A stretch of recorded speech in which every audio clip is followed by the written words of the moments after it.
Hi, I'm Claudine Wong with KTVU Channel 2 News. Welcome to a forum of candidates running for 3 seats on the Acalanes Union High School District.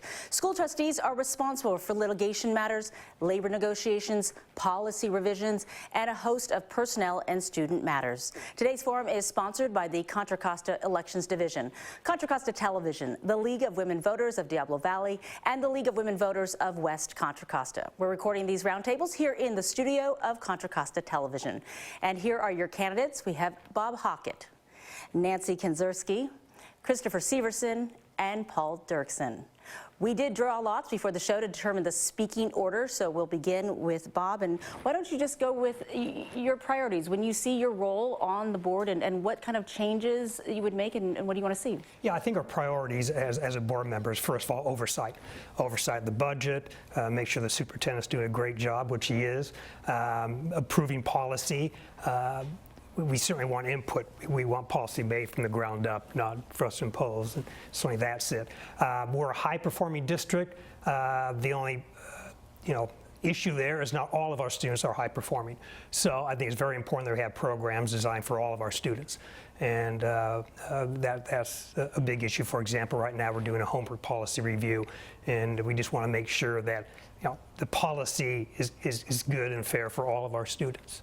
And certainly the budget is always an issue. Right now we're okay, but looking out 2 or 3 years, it could be some problems. And that's, I think, a problem all school districts have. All right. Nancy, your thoughts on what's facing the district and what you would do as a board member? Well, I mean, I think that the main things that we do is, number one, support the district in being an excellent district in terms of academics and character for our students, who are obviously the center of what we do.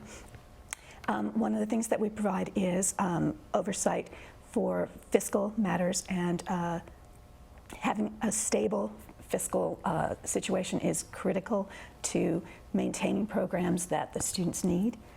Third, we're representing the taxpayers, the community, and so connections to and communication with our community is critical, especially in our area, because community support is a large part of not just energy and volunteer hours, but also the dollars that we're allowed to spend.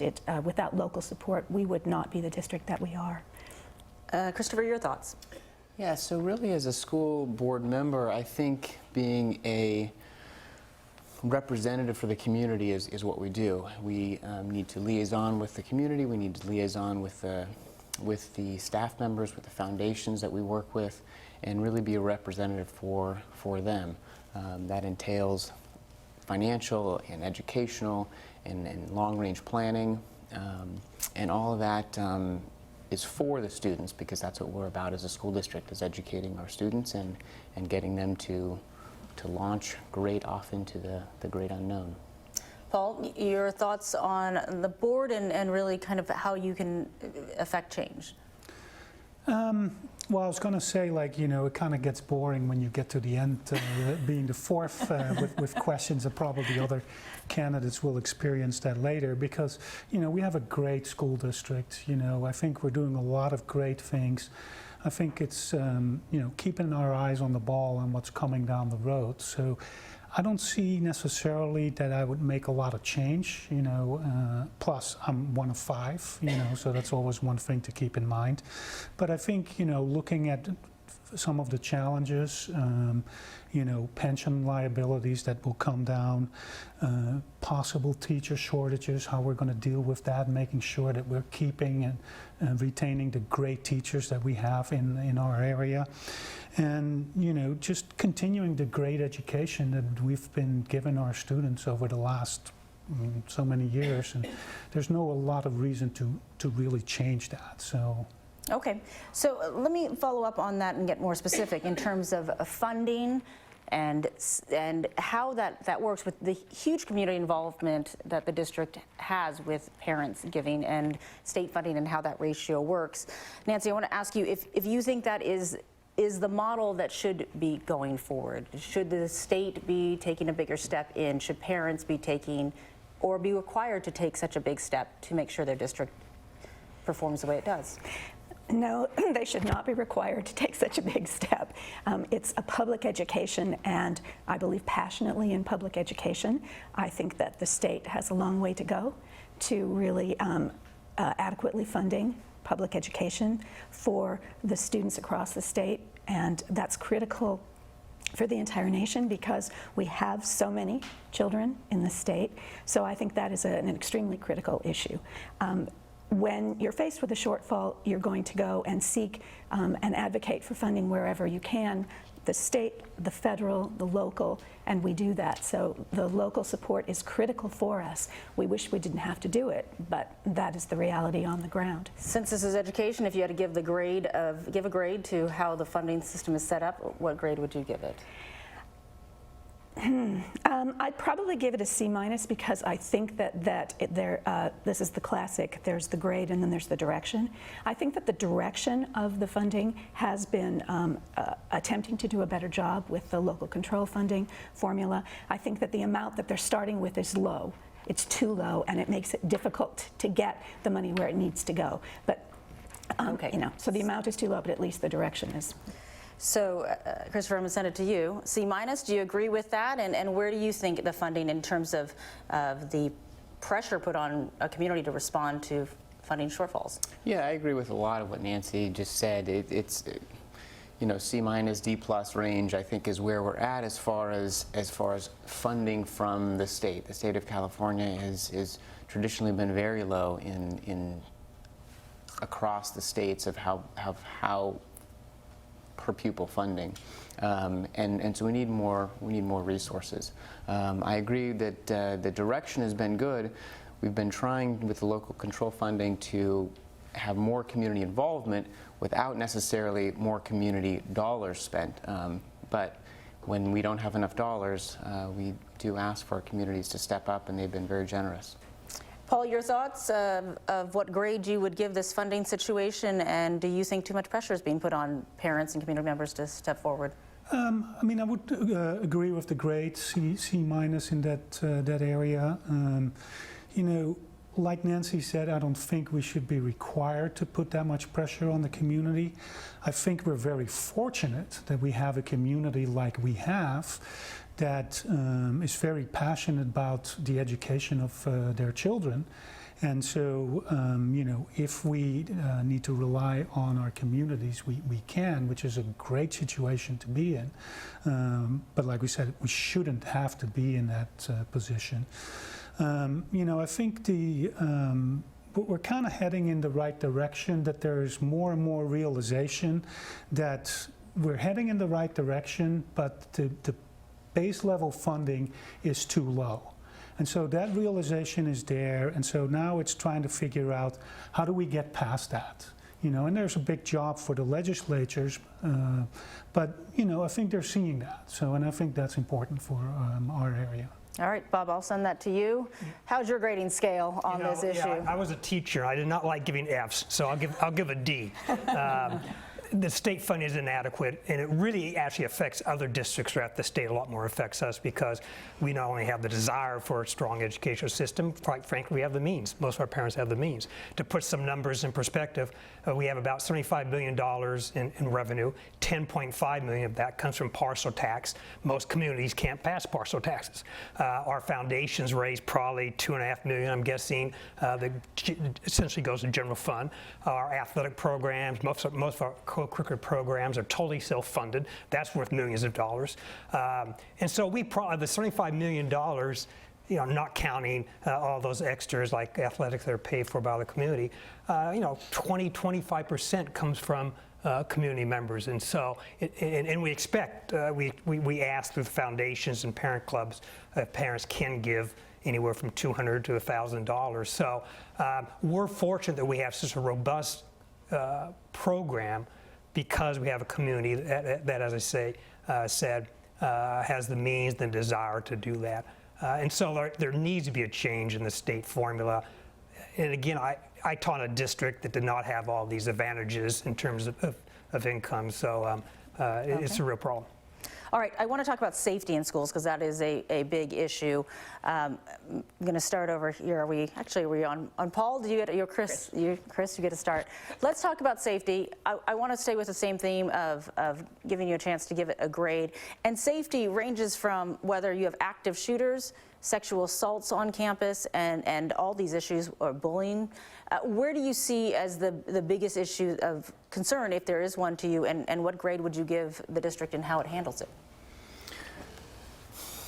That's a broad question, so I'll go with a broad C grade. I think we've been obviously very fortunate. We've not had any active shooting situations in the district. So far we've been good. We've been lucky on that front. But certainly, as far as bullying, as far as substance use on campus, there's a lot of things that are not safe that go on the campus, and I think we can do a better job of making our campuses a safer and better environment for our students. Where does the district's role in that? Is it more funding, more staffing, more programs? I think it's maybe a smarter approach. I think we need to coordinate better with parents. I think we need to coordinate better with teachers and students, and certainly our local partners in police as well. Paul, your thoughts on it? Your grade on safety in general? I know it was a very broad topic, but we can't really delve into each one of those so specifically. So which is there one that stands out to you as a place of biggest concern, and how would you grade the performance of the district in handling it so far? Well, I think I'm kind of like Bob, but I'd like to give Fs. On the other side, I don't like to give A pluses or As either, or I'm very sparingly would give them. I would probably say B to B plus, and the only reason I'm saying that is that I felt that the schools and the district has been very forthcoming when there's issues that involve student safety. I think I've almost been at the point once that I said, okay, enough already, it's like, I know what's going on, but then you realize not everybody does. And so, I think there's always room for improvement, and it's like with many other things, just kind of keeping our eye on the ball to see what's coming down the line and what's happening. Is it perfect? No. Is it in dire need of big changes? I don't think so either, but incremental improvements, and I think again that's, the fortunate situation we're in the district that we are in. Bob, your thoughts? Yeah, there's really kind of two separate issues here. One is the issue of school safety in terms of shooting or that physical attacks, and that's an issue that I think is a concern of every teacher, parent, and administrator in the United States right now. And we've done things in terms of trying to respond to such an active shooter situation. As far as keeping active shooters off the campus, that's an issue we're still grappling with. The other issue is the issue of the school climate, bullying, equity. 2 of our 5 LCAP goals deal with those issues, and we've done a lot the last 4 years, I think, in terms of diversity, equity, talking about school bullying, really trying to educate students, and so I think we're on the right track there in that area. Nancy, your thoughts? Did you give a grade? I'm sorry. I want to hold you to I would say in terms of a school climate, probably a B plus. In terms of physical safety, maybe a C. Okay, Nancy, sorry, I will let you answer that question now. Your grade and your thoughts. Okay, I'll sort of go through it central. I'd give it a B, but I think that it's a very, very complicated question, so it's hard to give a single grade for it. As Bob said, there are multiple areas. I think that every area requires not just being addressed at a particular time, but constantly being reviewed, because no matter what you think it will change over time. Whether it's, drugs is a classic in terms of what students are trying or what's available on campus, whether now it's vaping, before it was other things. So you're talking about a moving target at all times. So what's key is not just what you have in place right now, but the but the sort of background and procedures that you follow so that you can stay on track. In terms of physical safety, I think we've done a lot. It's actually quite complicated because we work in multiple localities, and so we in fact partner with the police departments in 4 different cities for our schools, and we work very closely with them. So I think that we've done a number of things, and I think that the programs that we've started in the last couple of years, I think, are going to pay off going forward. Okay. You know, when people watch these forums, they're like, it all sounds good. We care about our kids, we care about safety, we care about getting more funding. So I'm going to give you a chance now to, you know, start you off, Paul, with saying, you know, when someone's looking at this race and saying, how do I define we're in a good school district that's doing well, we fortunately haven't had too many major issues to contend with, so then how do they make the best decision, and why are you part of that best decision for the district? Oh, that's probably even a tougher question than any of the others. I mean, I think one of the reasons I've gotten involved in the schools, and I've been involved for the last 15 years, is because I care about education. I advocate for education. I've been involved in that for a long time, generally through PTA organizations in our area.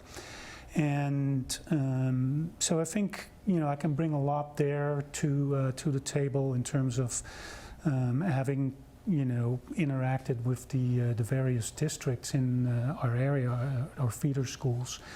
You know, and I think one of the important things is, you know, some of the financial stuff that comes down, you know, that's important for our area, the fiscal responsibility and stability. And I think my background there in terms of financial and treasurer and those kind of things can really help in this area. And I know that one of the board members that is going off had a background in that, so I'm hoping to kind of replace him in that sense, in some sense. All right, thank you.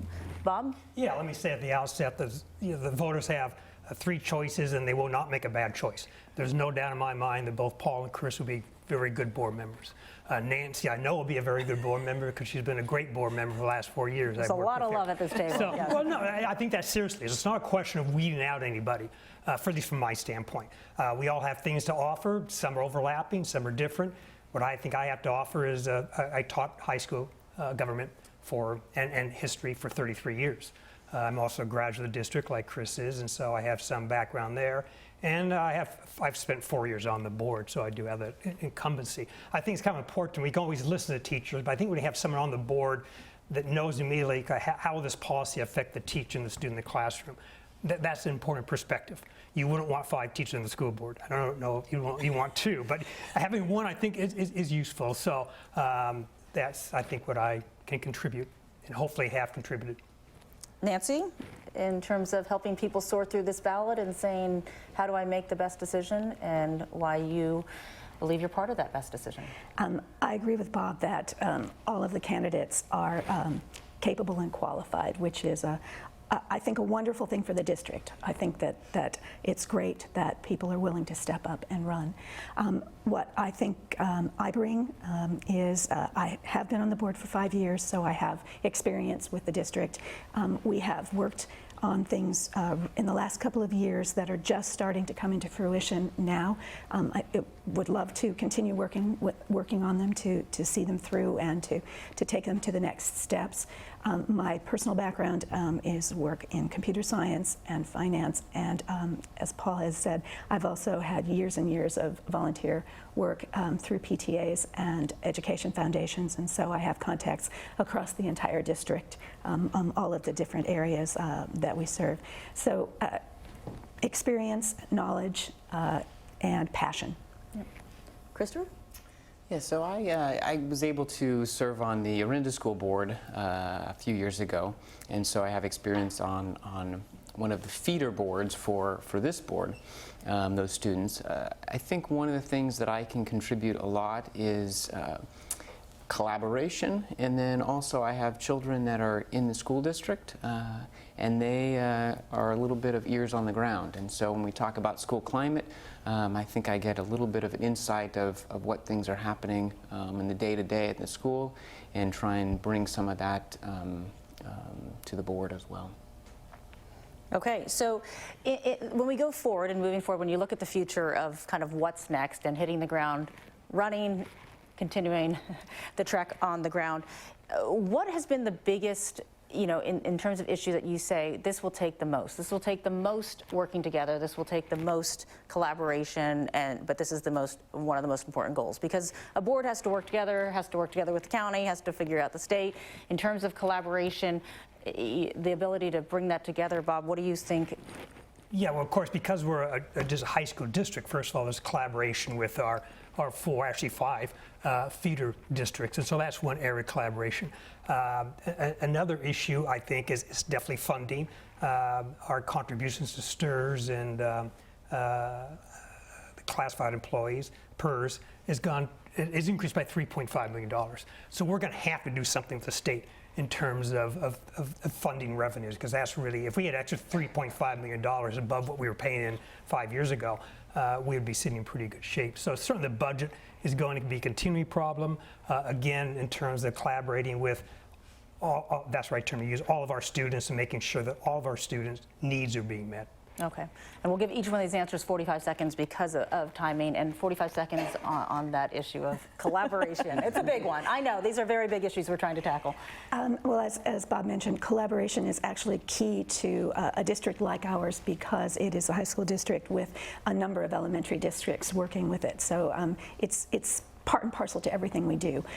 One of the things that I'd like to mention, it's not necessarily more important than something else. It is as important as everything else, and that is that the pressures that are on our students right now come from lots of places, not just from school itself, but it affects them at school. And so I think that we need to be careful that we broaden our support for our students, and that's why some of the things that we've been doing most recently, opening the wellness centers and the work with equity and diversity, to try to reach out and give our students support across the board so that they're basically free to concentrate on their education. And I think that's going to be critical going forward. And Christopher?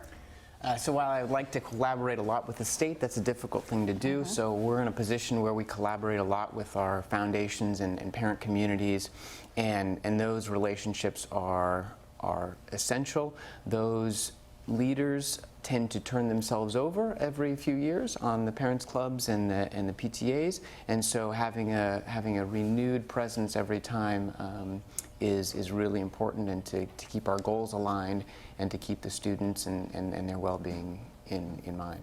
All right. Paul, your thoughts on collaboration? I mean, I think very similar. I mean, you know, we're not alone in this world. You know, yes, we represent the high schools in our area, but the high schools would not be what they are, you know, with the students that we're getting from our feeder or sister districts, as I sometimes call them. So, you know, I think that's important, and you know, that's where I feel like having had those conversations with different school boards from our feeder districts has been very important over the years. All right. Well, I'd like to thank all of you guys for answering so many of these questions on a broad scale and trying to narrow them down and help out voters. Thank you to all the candidates for answering some of these important questions. Each candidate is now going to have 1 minute to make a closing statement, and we're going to start with Paul Dirksen. Thank you. Thanks for allowing me to participate in today's roundtable. I think, like was said, you know, you see 4 very well qualified candidates. I'm honored and committed to running for the school board, and I would embrace the opportunity to serve as a governing board member. As I mentioned earlier, in addition to my professional work, the volunteer work that I've been doing for the last 15 years or so, I think have prepared me to take the next step, and I'd like to contribute to the school district. Our district, I think, is one of the best around, so there's not a whole lot of reason to change things, but I would like to contributing, keeping it that way. Our students receive a well-rounded education that prepares them for college and beyond. We have great teachers, and we need to make sure that we keep them. and that they want to stay in our district. And for more information, you can see my website at dirksen4auhsd.com. Thank you. All right, Bob Hockett, your closing remarks? Yes, I've spent 55 years of my life in California public school system. First as a student at Lafayette, Acalanes, then Chico State, and then 33 years as a high school government and history teacher. The last 4 years as a member of the Acalanes Union High School District Governing Board. When I was a student, especially at high school, I just had some tremendous teachers who had tremendous enthusiasm, energy, and a great passion for teaching and a great passion for student learning. And I decided, because of that experience, I want to be a teacher. And I tried very hard as a teacher to have that same passion, the same energy, and the same enthusiasm. And when I did retire, I felt that I still had the desire and I thought I could offer to continue to serve. And so I ran 4 years ago. I was fortunate to be elected. And if the voters so choose, I'll be more than happy to continue with that commitment for another 4 years. Thank you very much. All right. And Nancy Kinzerski, your 1 minute. I've been on the board for 5 years, and I would appreciate the opportunity to continue and to apply the experience that I've gained to continuing with things.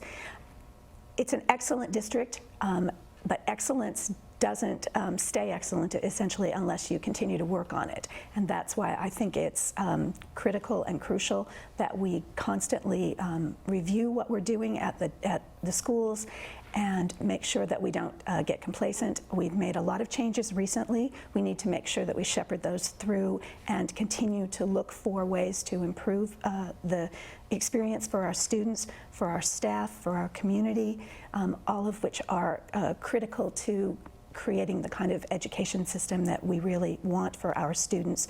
I hope very much to be able to continue, and that's really all I can say. All right. And Christopher Severson, your closing remarks. Thank you. As a recent board member and president of the Orinda Union School District, I appreciate the intricacies that are involved in serving in a public education board. Collaboration and building consensus among all stakeholders is paramount and is what I do particularly well. Forefront of my mind has always been what is best for students and their education. I'm committed to, first, special attention to student wellness. I know that we can do more to support our students through their high school years. Second, maintain superior public education. Our charge is to prepare young people to be successful in whatever various endeavors they embark on post-high school and to be lifelong thoughtful citizens. And third, efficient deployment of scarce resources. We have a limited amount of funds from the state in our generous local support system, and we need to maximize those effects for our students in a transparent way. As an emergency department physician, I work under pressure with poise. I have the skill set, a long-term horizon, and the whole district perspective to help lead this district. Thank you for your vote and support. All right, thank you to all of you. And that concludes our forum of the candidates running for 3 seats on the Acalanes Union High School District. Once again, your candidates are Bob Hockett, Nancy Kinzerski, Christopher Severson, and Paul Dirksen. For more information on the candidates, visit the website votersedge.org. To view this broadcast online, go to www.cocovote.us. I'm Claudine Wong from KTVU Channel 2 News. Thanks for watching, and don't forget to vote on November 6th.